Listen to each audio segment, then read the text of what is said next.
This is Akashvani. In the program Insights, now we bring you a discussion on India's quantum mission, progress and future prospects.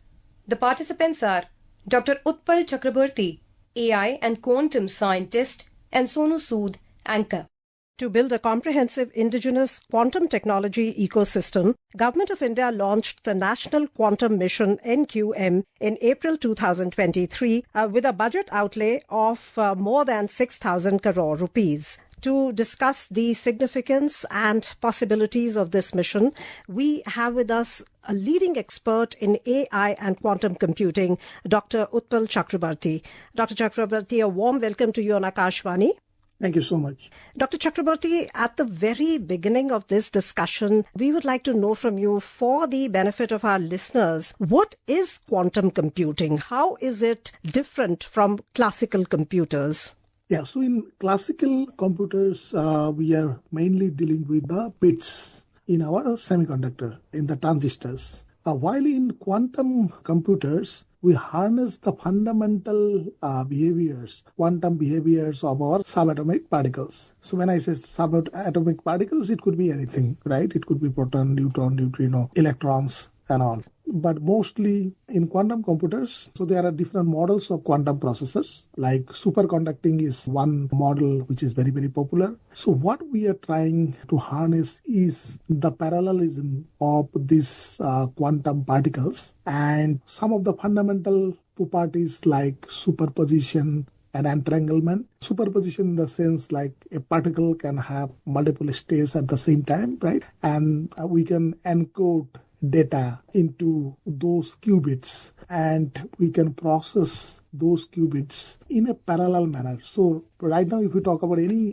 classical computing, all the operations that we do are still sequential. So, but in quantum computing, we can will be able to harness the parallel processing capability. So quantum computers are supposed to be millions of times faster than the classical computers. So many of the computational requirements where we require real-time processing or real-time inferences will be possible only through quantum computing, not through classical computing. So it will be very, very fast. As you said, enhanced processing capacity, the speed is much higher, and simultaneously different functions can be performed. Can you tell us something about the security aspect of it? The encryption, how is that superior compared to conventional encryption? How is the quantum encryption more secure? So quantum computers can break the encryption keys, right, which are not quantum safe, because the fundamental building block of any encryption key is basically how can I make something which takes a lot of time for a computer to break that. So, in a classical way, probably it will take years to break a particular encryption key because of the mathematical complexity. Okay, so this is something called factorization of numbers. But using quantum computers, because as these computers has this parallel processing capability, as well as these are also very fast, so any encryption key can be decoded in a very short time. So in that way, all the normal encryptions that we are doing are in danger. Okay, but the good news is there are also keys available, encryption keys available today, which are quantum safe. Okay, so quantum computers, in one way, it is danger to all the encryption keys which are not quantum safe. At the same time, quantum, basically part of quantum communication, or we call it quantum key distribution, QKD. This quantum communication is also secure. How it is secure? Because we use few phenomena altogether. For example, like here, these are called photonics because these are light photons. So we can send information through quantum photons in a way that if somebody wants to tap that information, some bad actors probably trying to tap that information in between, then both the parties, the sender and receiver, will be immediately informed. Okay, and they will not be able to, the bad actor will not be able to get that information, say probably a secret key or a credit card number or some password and all other things. So as quantum computer brings some kind of a threat to the normal encryption keys. Right. But at the same time, quantum communication also brings that security that nobody can actually tamper with your information when you are passing through a network if you are passing through quantum communication. So this is going to be a big thing in coming days. So given all these advantages of quantum computing, how do you see the National Quantum Mission helping our economy? What is the significance of the National Quantum Mission for India, which is in a developing stage and which is aiming to become a developed country by 2047?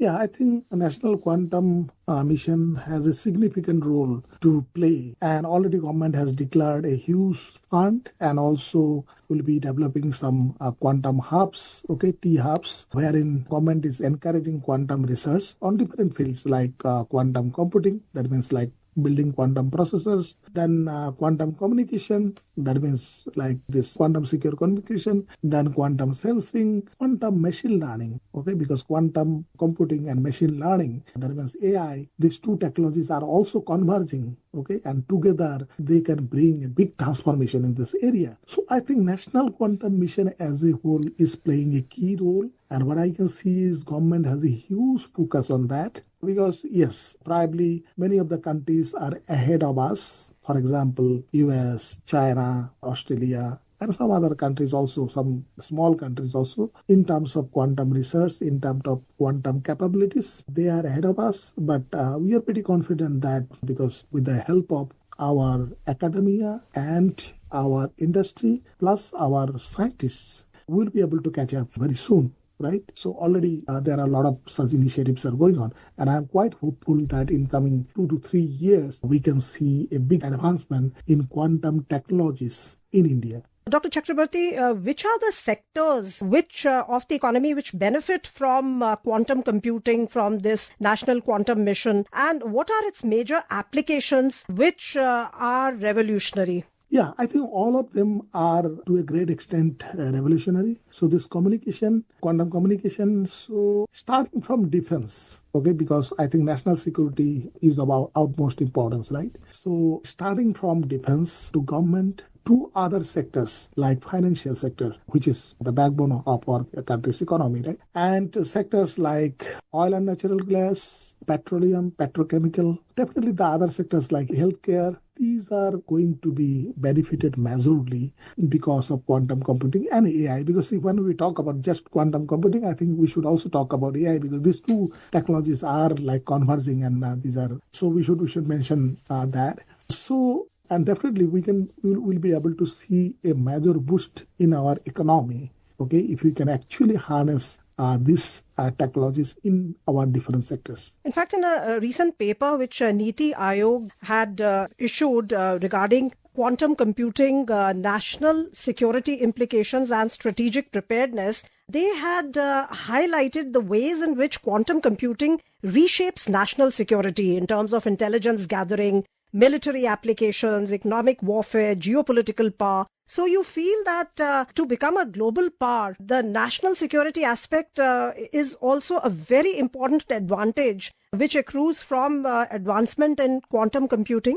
Absolutely. Because if we really can do a significant advancement in the quantum technologies, especially in the quantum communication, and also in the quantum research in the defense sector, then and also for the national security, I think those are the two areas which is going to be very, very crucial because other countries, many of the developing countries are already advancing in that direction. And India being such a large country, one of the biggest economy, and a very growing country from an economic standpoint, from a technology standpoint, I think this is going to be very, very crucial that we in India should focus more on the technologies like quantum and AI. And I think our government already has a huge focus on those technologies. And what is the progress in India in regards to development of quantum computing infrastructure indigenously?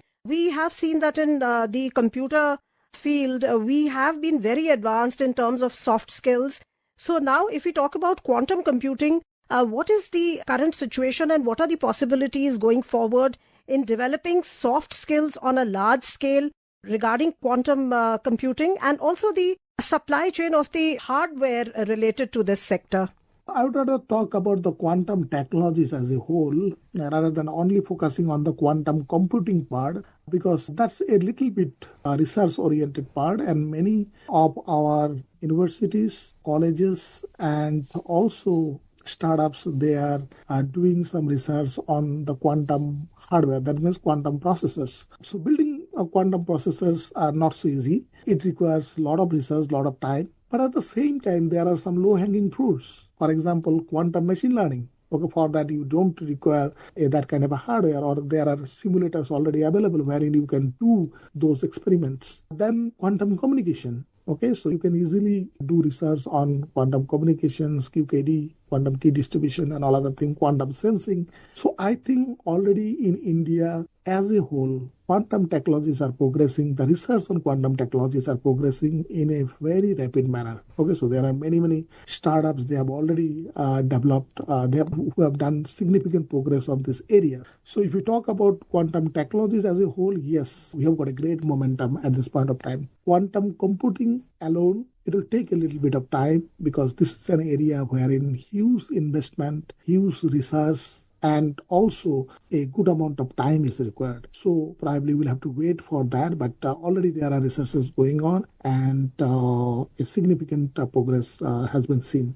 So National Quantum Mission, you feel it is a big boost, as you said, that it improves the artificial intelligence applications, it improves speed, it improves security aspect, it improves the sensing and measurement capabilities. So you feel that it is a big boost for other missions of national priority like Digital India, Make in India, Skill India, and different government welfare schemes, their implementation? Absolutely, because these are complementing each other. Today, if you look at the technology landscape, especially this emerging and cutting edge technologies, so these are actually complementing each other. So as I told you, like AI and quantum is something which is converging. So similarly, all the initiatives that government has, definitely the National Quantum Mission will give a big boost to all other initiatives as well. You feel that quantum computing really has the potential to fundamentally reshape problem solving and strategic decision making for the government, for the industry? Yes, I think possibilities are limitless. So these are just few examples, but you are correct, absolutely. So how do you see the collaboration between government, industry and academia to further the indigenous quantum technology development and progress in the country? Yeah, so this is very important that there should be right kind of a collaboration of academia, industry, and probably some startups and government, which is already happening, okay, because the academia plays a major role in terms of doing the fundamental researches. Now, government definitely does that endorsement and also support that is required for doing that.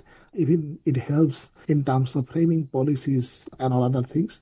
The private players or the industry or the corporates play a role in terms of basically the adoption of those areas, the applications which are coming from the research. So I think this collaboration is very, very important, because with the right kind of a collaboration, then only we can make this kind of initiative successful.